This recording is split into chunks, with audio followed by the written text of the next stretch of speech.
Welcome back to this Headlines Today special presentation, The State of War. We've discussed the national big picture emerging from tomorrow's assembly election results. Let's now speak about the big state of Bengal, which is where change is coming after 34 long years. What can this change possibly mean? I want to go across straight to Kolkata at this time. Shumon Chattopadhyay joins us. He's got his feet on the ground, tracking the entire state very closely. Shumon, the question that people all across the country and more so in Bengal have, for example, Mamata Banerjee for the last 2 years hasn't allowed the land acquisition bill to go through. A lot of people would say governance is not her strong point. She's the change that Bengal will see. Do you believe once she becomes chief minister, we'll get to see a new Mamata Banerjee, or will the mercurial Mamata Banerjee make people miss the left? You see, it is a very difficult question to answer, because one thing that you cannot do is to predict about Mamata Banerjee.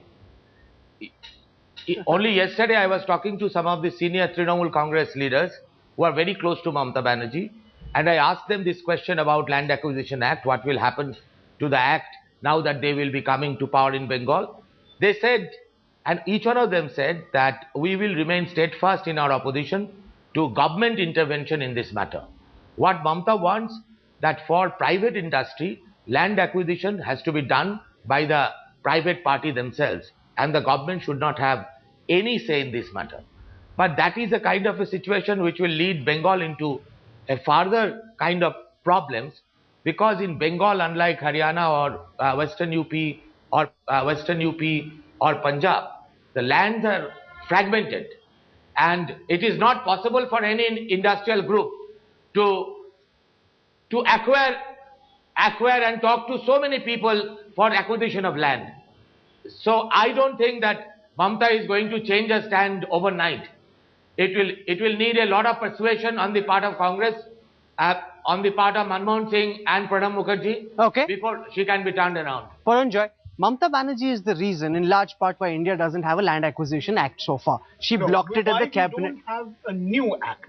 We have an act which is over 100 years old. Even as we're talking, the Prime Minister and the Home Minister have gone on record saying that in the next session of Parliament, they're going to bring that bill.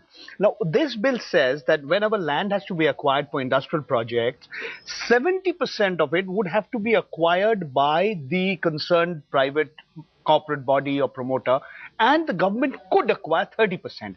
I don't think this is going to solve the problem. Which 30%? And what happens if there's a problem with that 30%, assuming that 70% has been acquired? Is the role of the government that of a real estate agent, or is the role of the government that of a facilitator? Does the government protect the rights of small landholders against excessive speculation? These are huge questions. But the point is, we need to completely revamp that antiquated colonial law.